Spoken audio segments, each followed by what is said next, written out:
Contrary to popular belief, I am not gay. I am not trans. No.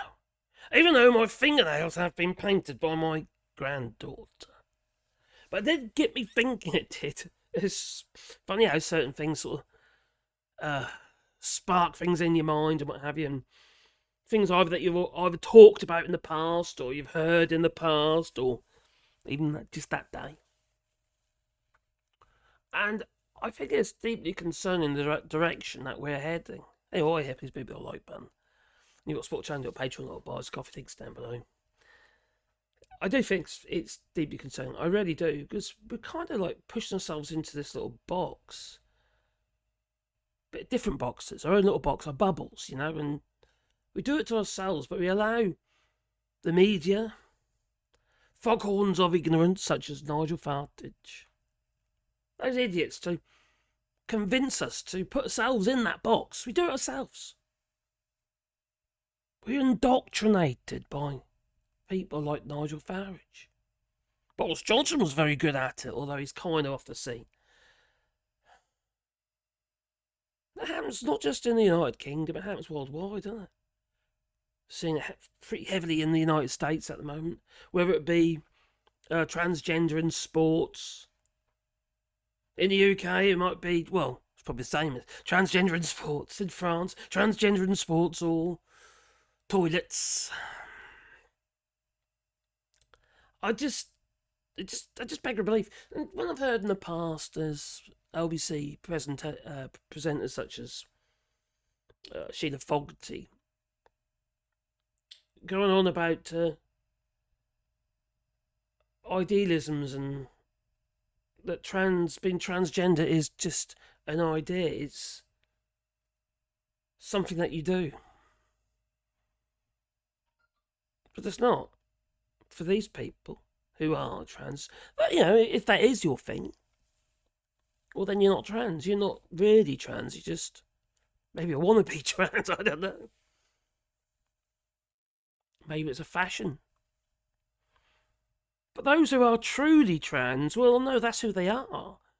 That's who they feel that they are inside. It's different. I'm not going to say it's wrong, because it's not. That's who these people are, you know, it's how they feel. I think it's important to recognise that. Because we're all different in this world, you know. I'm a bit of an oddity myself, you know.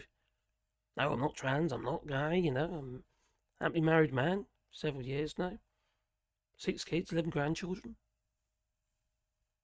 So, I know I'm not Catholic. But I do feel that this, how do I put it? It's a bit like Brexit. It's like a fake crisis.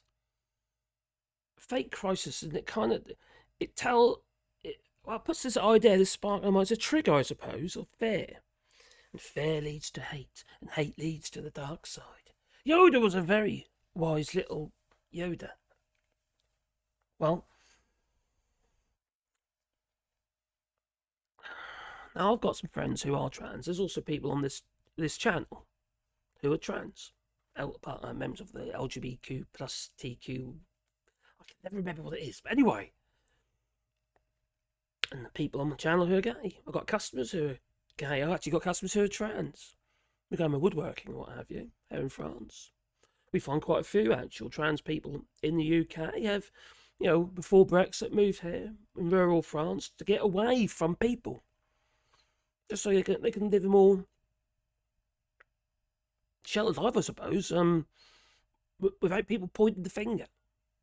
Because I'll be absolutely honest with you, I don't think the French give a damn. They really don't. Some of them do, though. Including my neighbour. She clearly does. And she keeps going on about, oh, crikey, the children in the schools are being indoctrinated. They're being coerced into being trans in the schools. Oh my God, have I ever heard so much rubbish?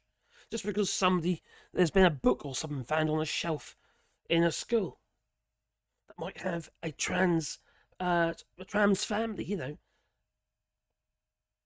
mum and dad maybe the mum's trans or something. I don't know. And they've got a kid.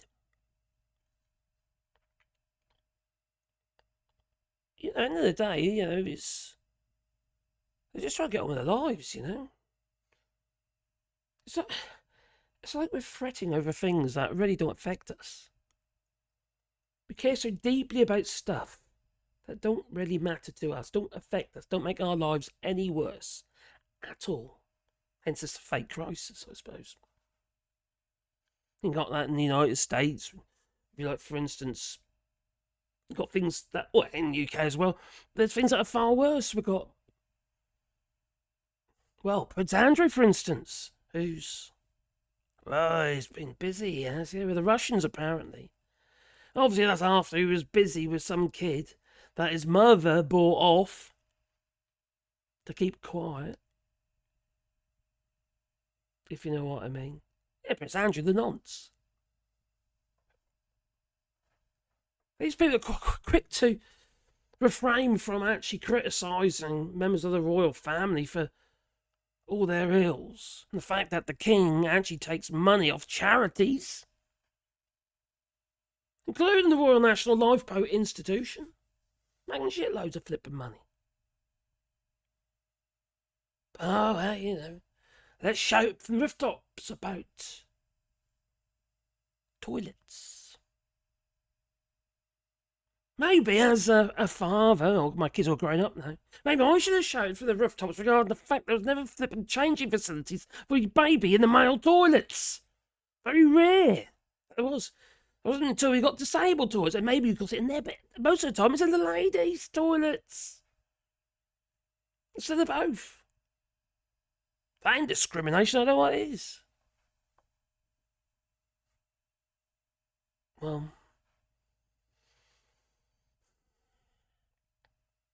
worry too much about that trans people. People just trying to get on with their lives. Already got hard enough card to play. It can't be easy. Put yourself in their shoes. Knowing full well that you're going to be criticised, or some redneck, or Farage, a reform voter, or something like that, or someone who's just signed the membership and paid their fees for the Reform Party. So it's that kind of idiot.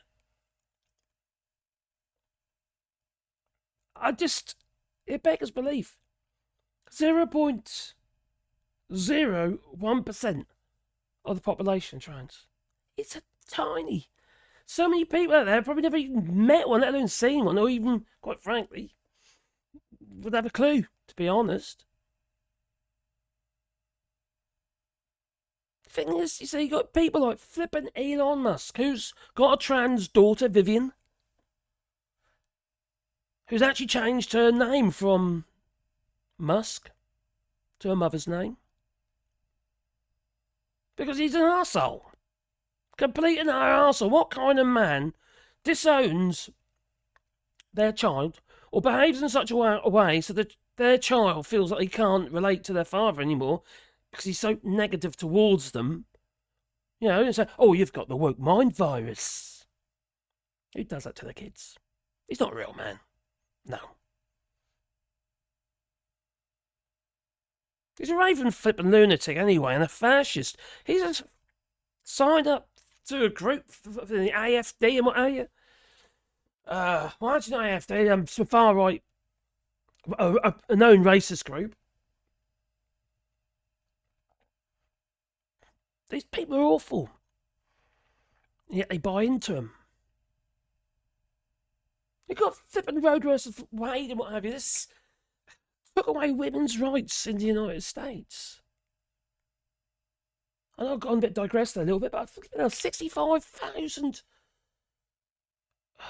pregnancies, reported pregnancies in the United States, which I direct, causes rape.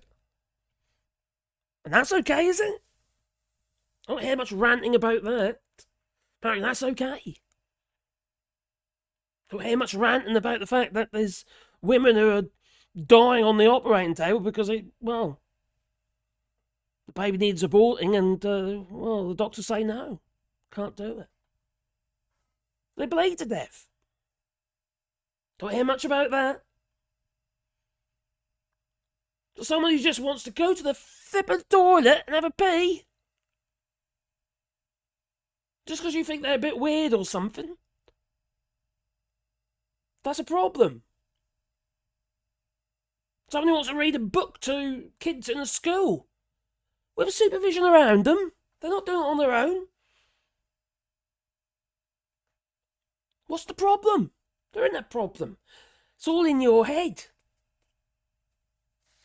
Indoctrination. You're the ones with a flippin', I don't know, fascist mind virus or something. I don't know what it is. There's something going on here. I know you say, oh gosh, don't use that term. It's using it too loosely. Just think back in 1930s and what have you, and Hitler was wooing the crowds and what have you with fascism. What do you think Nigel Farage is doing? What do you think Elon Musk is doing? What do you think Donald Trump is doing? And you got Kemi Badnock and she's failing. Well, got Nigel Farage now, who's going to be taking her place as the leader of the opposition. Yeah, opposition, who's going to be a limited party. That cannot be. It's a limited company. It cannot be a party, an official party, because the way the actual structure of the shares have been dealt, they've really got to start again.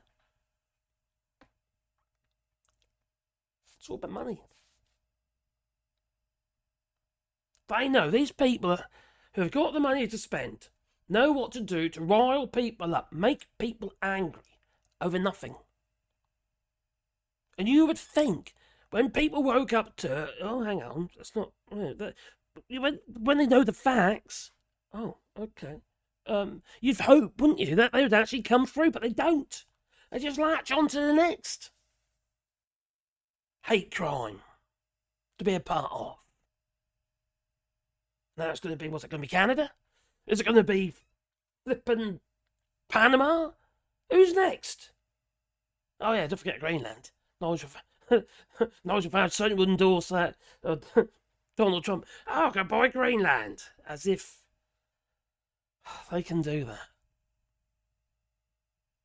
I just find it absolutely mind-numbing how we got to this place. How we are so flippin' hateful as a race of people. I know we're a mixed bunch. I get that. And we should be a mixed bunch. But you would hope that we'd be sort of working off some kind of rule book. Some kind of level playing field. Treat people as you would want to be treated yourself. You say you're evangelical. You say you love God and Jesus and all that. But you certainly don't love thy neighbour. No. You sort of hate upon them. And it goes on and on and on. This is just an escalation. Going on to the next thing, on to the next thing, on to the next thing. It's pathetic, if you ask me. It really is. Especially when you probably never, ever talk to somebody who may be trans. Never engaged with them. Not get engaged. Poor choice of words. Anyway, talk to someone who's trans. They're just ordinary folk. Ordinary people who get on with their lives without being vitrioled and, well, feel threatened. Like they're going to be lynched or something. It's crazy. I just think the world's gone absolutely bonkers. What is the point?